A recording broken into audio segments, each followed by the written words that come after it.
Oke guys, halo, assalamualaikum warahmatullahi wabarakatuh. Welcome back to my YouTube channel. Kembali lagi di YouTube channel aku, Dea Ardana. Di video kali ini aku bakal bahas seputar ujian mandiri di PTKIN, baik itu di UIN, IAIN ataupun di STAIN yang ada di seluruh Indonesia. Nah, di sini aku bakal bahas seputar materi ujian, biaya pendaftaran, dan juga uang semester, dan apakah di UIN itu ada yang namanya uang pangkal. Nah, ini mungkin teman-teman masih bingung terkait informasi seputar ujian mandiri di PTKIN, karena di PTKIN itu pasti akan beda dengan universitas umum.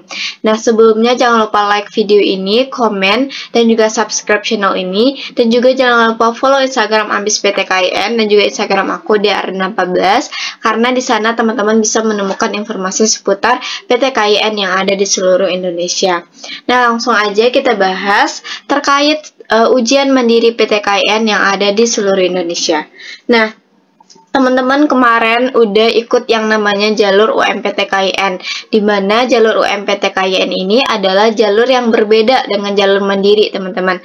Nah, apa aja sih Kak perbedaan antara jalur UMPTKIN dengan jalur mandiri? Nah, yang pertama, kita harus paham dulu kalau misalnya jalur ujian mandiri ini adalah salah satu jalur masuk kampus, di mana itu wewenangnya di kampus yang teman-teman pilih. Jadi bukan di Kemenak, juga bukan di Kemendikbud, tapi di kampus yang teman-teman pilih. Nah, apa aja sih Kak perbedaannya antara ujian mandiri dengan jalur UMPTKIN? Nah, yang pertama tadi, jalur mandiri ini di bawah kewenangan PTKIN terkait. Misalnya nih, teman-teman mau daftar ujian mandiri di UIN Jakarta. Nah, proses pendaftarannya dan juga proses ujiannya itu diatur oleh UIN Jakartanya, bukan lagi dari pihak UMPTKIN ataupun dari pihak SPAN PTKIN. Nah, yang kedua, terkait biaya pendaftaran. Nah, biaya pendaftaran itu berbeda dengan jalur UMPTKIN, teman-teman. Kemarin teman-teman bayar uang pendaftaran sekitar 200.000. Nah, untuk ujian mandiri itu setiap kampus beda-beda, teman-teman, kebijakannya. Contohnya nih, di UIN Jakarta uang pendaftarnya 300.000. Nah, di UIN lain belum tentu sama dengan UIN Jakarta, atau bisa jadi lebih, atau bisa jadi kurang, atau bisa jadi sama dengan jalur UMPTKIN. Jadi untuk uang pendaftaran ujian mandiri ini berbeda tiap kampus, dan itu sesuai dengan kebijakan kampus yang teman-teman pilih. Nah, yang ketiga, materi soal yang berbeda dengan jalur UMPTKIN. Nah, apa aja sih perbedaan materi soal antara UMPTKIN dengan ujian mandiri? Nah, nanti kita bahas di next slide. Nah, untuk perbedaannya yang paling dominan itu yang tiga ini, teman-teman, terkait kewenangannya, terkait pendaftarannya, dan juga terkait materi soal. Oke, next. Nah, gimana Kak caranya mendaftar UMPTKIN, mendaftar di jalur mandiri di PTKIN yang kita mau? Nah, teman-teman, yang pertama teman-teman harus bisa untuk cari informasi. Nah, caranya teman-teman silahkan untuk mencari informasi jadwal pendaftaran ujian mandiri di kampus yang teman-teman minati dengan cara cari informasi di web kampus tersebut atau Instagram resmi dari kampus tersebut. Misalnya nih, teman-teman mau ujian mandiri di UIN Jakarta.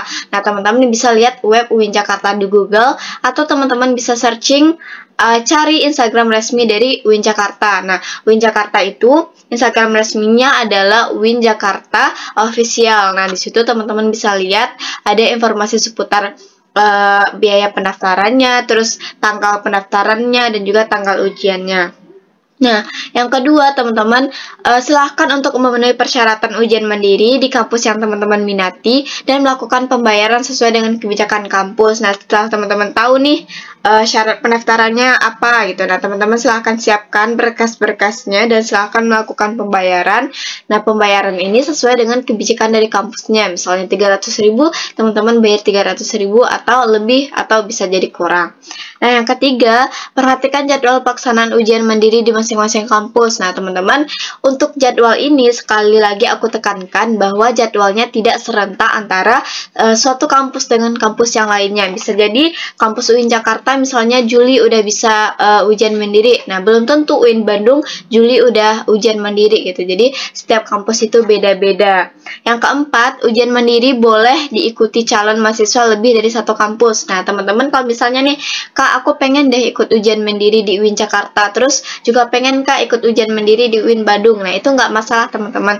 Teman-teman bisa daftar di kedua kampus tersebut, ya resikonya teman-teman harus bayarnya lebih banyak gitu. Misalnya di UIN Jakarta bayar 300, di UIN Bandung bayar 300, ya otomatis teman-teman akan mengeluarkan biaya yang lebih banyak. Nah, ini terkait 4 cara yang harus teman-teman lakukan ketika teman-teman minat atau ingin melakukan pendaftaran di jalur ujian mandiri. Nah, kemudian kita bahas terkait biaya pendaftaran jalur mandiri. Nah, tadi aku udah sempat singgung kalau misalnya biaya pendaftaran UMPTKIN biasanya itu beda-beda di setiap PTKIN gitu.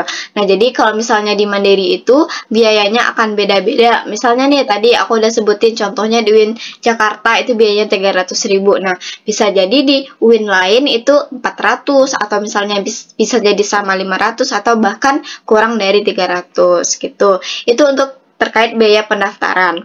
Nah, selanjutnya pilihan jurusan. Nah, pendaftar jalur mandiri bebas untuk memilih jurusan yang umum atau keagamaan atau sosial.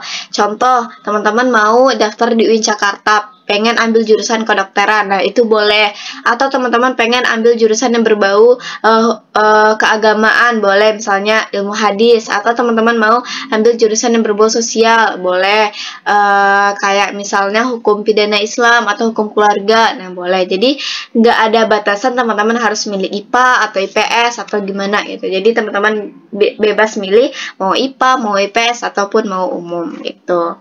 Nah, next. Nah, gimana Kak materi ujiannya gitu. Nah, untuk materi ujiannya kurang lebih sama dengan UMPTKIN, hanya saja ujian mandiri ini masih ada materi yang berbau IPA ataupun IPS. Jadi nanti tesnya akan ada soal-soal yang berbau IPA dan juga berbau IPS karena UMPTKIN beda dengan jalur mandiri, teman-teman. Nah, teman-teman yang pengen ikut jalur mandiri silahkan dipersiapkan materi-materi yang berbau IPA dan juga berbau IPS. Nah, jadi kurang lebih materinya itu hampir sama dengan UTBK, UMPTKIN. Nah, di sini teman-teman tetap harus belajar materi kognitif, materi keislaman, materi matematika, literasi membaca, IPA dan IPS gitu. Nah, next. Kak, gimana Kak untuk jalur mandiri UIN IAIN STAIN, apakah ada uang pangkal gitu atau uang muka gitu. Nah, ini banyak banget jadi pertanyaan dari teman-teman karena agak takut ya kalau misalnya daftar jalur mandiri kemudian harus dibebankan biaya uang pangkal. Nah, sekali lagi aku tekankan untuk UIN, IAIN dan juga STAIN itu sama sekali tidak ada yang namanya uang pangkal, teman-teman. Jadi, kalau misalnya nanti teman-teman daftar UIN, IAIN, STAIN itu sudah dipastikan tidak ada yang namanya uang pangkal karena itu sudah kebijakan dari Kementerian Agama. Berbeda halnya nih dengan kampus umum. Kampus umum biasanya ada juga yang namanya uang pangkal, mau itu 3 juta, 4 juta, itu tergantung jurusannya juga. Jadi teman-teman gak usah khawatir, gak usah bingung. Teman-teman udah aku kasih tahu kalau misalnya di UIN, IAIN, STAIN itu tidak ada jalur mandiri yang pakai uang pangkal. Nah, kemudian teman-teman mungkin nanya, Kak, kalau misalnya uang semesternya gimana Kak? Apakah lebih tinggi Kak atau gimana Kak? Kan jalur mandiri gitu.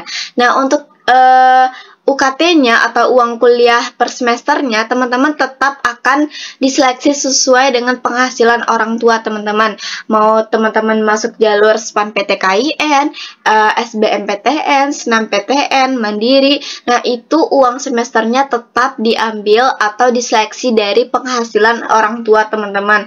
Makanya nanti setelah teman-teman lolos, teman-teman akan diminta untuk mengisi yang namanya gaji orang tua. Nah, di sana pihak kampus bisa menentukan nih apakah teman-teman tergolong UKT 1, 2, 3, 4 atau seterusnya gitu. Nah, itu sih informasi seputar ujian mandiri.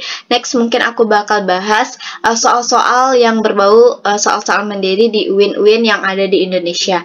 Dan semoga bermanfaat dan jangan lupa untuk share video ini ke teman-teman kalian. Oke, sekian dari aku. Assalamualaikum warahmatullahi wabarakatuh. Dadah.